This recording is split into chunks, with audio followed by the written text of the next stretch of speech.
বাংলাদেশের মানুষ যখনই সংকটে নিপতিত হয় তখনই বিএনপি তাদের পাশে এসে দাঁড়ায়।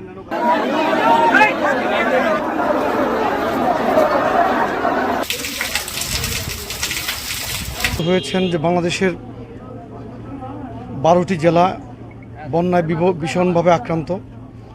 তো বন্যার শুরু থেকেই আমাদের বিএনপির ভারপ্রাপ্ত চেয়ারম্যান, আমাদের সাংগঠনিক অভিভাবক দেশনায়ক জনাব তারেক রহমান বিএনপির প্রতিটি নেতাকর্মীকে বন্যার্ত মানুষের পাশে দাঁড়ানোর জন্য নির্দেশ দিয়েছিলেন। বিশেষ করে বাংলাদেশ জাতীয়তাবাদী যুবদলের প্রতিটি নেতাকর্মীকে তিনি নির্দেশ দিয়েছেন যাতে যুবদলের কোনো নেতাকর্মী ঘরে বসে না থাকে, তারা বন্যা কবলিত অঞ্চলে গিয়ে বন্যার্ত মানুষের পাশে দাঁড়ায়, তাদের প্রতি সহযোগিতার হাত বাড়িয়ে দেয়। সেই নির্দেশ মোতাবেক এই মুহূর্তে বাংলাদেশের বন্যা কবলিত প্রতিটি জেলায় যুবদলের কার্যক্রম চলছে। এই মুহূর্তে আমি যদি বলি, কুমিল্লা, নোয়াখালী, লক্ষ্মীপুর, ফেনী, চট্টগ্রাম, খাগড়াছড়ি, হবিগঞ্জ এবং মৌলভীবাজার সহ বন্যা কবলিত জেলাগুলোতে যুবদল তার ত্রাণ কর্মতৎপরতা চালাচ্ছে। পাশাপাশি যুবদলের পাশাপাশি অন্যান্য অঙ্গ সংগঠন যেমন ছাত্রদল, স্বেচ্ছাসেবক দল, কৃষক দল, শ্রমিক দল, অর্থাৎ বিএনপি গোটা পরিবার এখন বন্যার্তদের পাশে দাঁড়ানোর জন্য তারা সোচ্চার হয়েছে। তারা যেখানেই মনে করছে যে সাহায্যের হাত বাড়িয়ে দেওয়া দরকার তারা দিচ্ছে। কোথাও শুকনো খাবার দিচ্ছে, কোথাও রান্না করা খাবার বিতরণ করছে, কোথাও নগদ অর্থ দিয়ে সাহায্য করার চেষ্টা করছে। আপনারা ইতিমধ্যে নিশ্চয়ই দেখেছেন, কোথাও বুক পানিতে, কোথাও কোমর পানিতে হেঁটে গিয়ে ত্রাণ পৌঁছে দিচ্ছে আশ্রয় কেন্দ্রগুলোতে।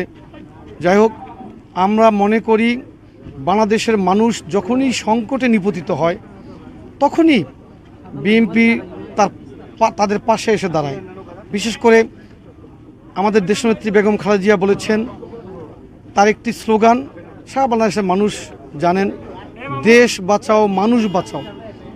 এই বাঁচানোর কথা তিনি রাজনৈতিকভাবে যেমন বলেছেন, বাংলাদেশের মানুষ কোনো সময় সংকটে নিপতিত যদি হয়, সেটা বন্যা হতে পারে, ঘূর্ণিঝড় হতে পারে, করোনার মতো মহামারী হতে পারে, যে কোনো সংকটে বাংলাদেশের মানুষের পাশে দাঁড়ানোর কথা তিনি বলেছেন।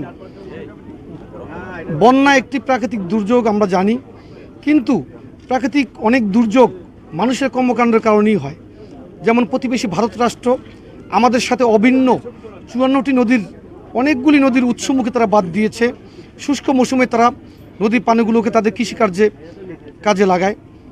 আবার বর্ষা মৌসুমে তারা নিজেদের দেশকে বন্যা থেকে মুক্ত রাখার জন্য নদীর বাঁধগুলো খুলে দেয়। এবারও তাই হয়েছে।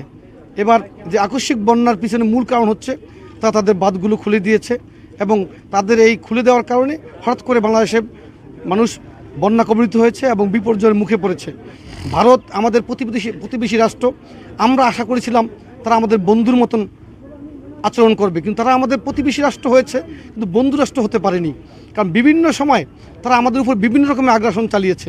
কখনো রাজনৈতিক আগ্রাসন আমি বলবো বাংলাদেশের মানুষের অপছন্দের সরকার, বিশেষ করে ফেসিবাদী সরকার বা স্বৈরতান্ত্রিক সরকারকে তারা বাংলাদেশের মানুষের উপরে চাপিয়ে দিয়েছে। কখনো এভাবে তারা রাজনৈতিক আগ্রাসন চালিয়েছে, কখনো তারা সাংস্কৃতিক আগ্রাসন চালিয়েছে, কখনো তারা তাদের সাথে বিশাল বাণিজ্য গ্যাপের কারণে অর্থনৈতিক আগ্রাসন চালিয়েছে।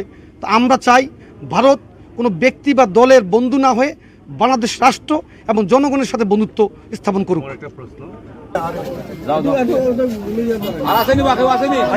বাংলাদেশের লুটপাটের বা দুর্নীতির একটি নিকৃষ্টতম ইতিহাস সৃষ্টি করেছে আওয়ামী লীগ। শুধু দুর্নীতির ইতিহাস সৃষ্টি করেছে তা না, রাজনৈতিকভাবে একটি নিকৃষ্ট ইতিহাস সৃষ্টি করেছে, যেটা বাংলাদেশের স্বাধীন বাংলাদেশে এর আগে কখনো হয়নি। যে একটি সরকার পালিয়ে গেছে, তারা পালিয়ে গেছে, তাদের পাশাপাশি তাদের যে সংগঠনগুলো ছিল তারা তো নিশ্চয়ই দেশে আছে, কিন্তু তারা নামে না হোক বেনামে হলেও তারা মানুষের পাশে এসে দাঁড়ানো উচিত ছিল। কিন্তু দুর্ভাগ্যবশত তারা বাংলাদেশ থেকে যে অর্থগুলো বিদেশে পাচার করেছে, এই অর্থাৎ তাদের লুটপাটের অর্থ বাংলাদেশের মানুষের কোনো কাজে আসছে না। তো আমরা মনে করি বর্তমান যে সরকার রয়েছে এবং ধারাবাহিকভাবে ভবিষ্যতে যে সরকার আসবে, তারা বাংলাদেশের লুটপাট হওয়া, বিদেশে পাচার হওয়া টাকাগুলো ফিরে আনবে। বাংলাদেশের কোনো সম্পদ যাতে ভবিষ্যতে এভাবে লুটপাট করতে না পারে তার জন্য আইন তৈরি করবে কঠোরভাবে, এবং লুটেরাদেরকে আইনের মুখোমুখি এনে তাদের দৃষ্টান্তমূলক শাস্তি দিবে। একটা নাম দাও না নেই আনিলাম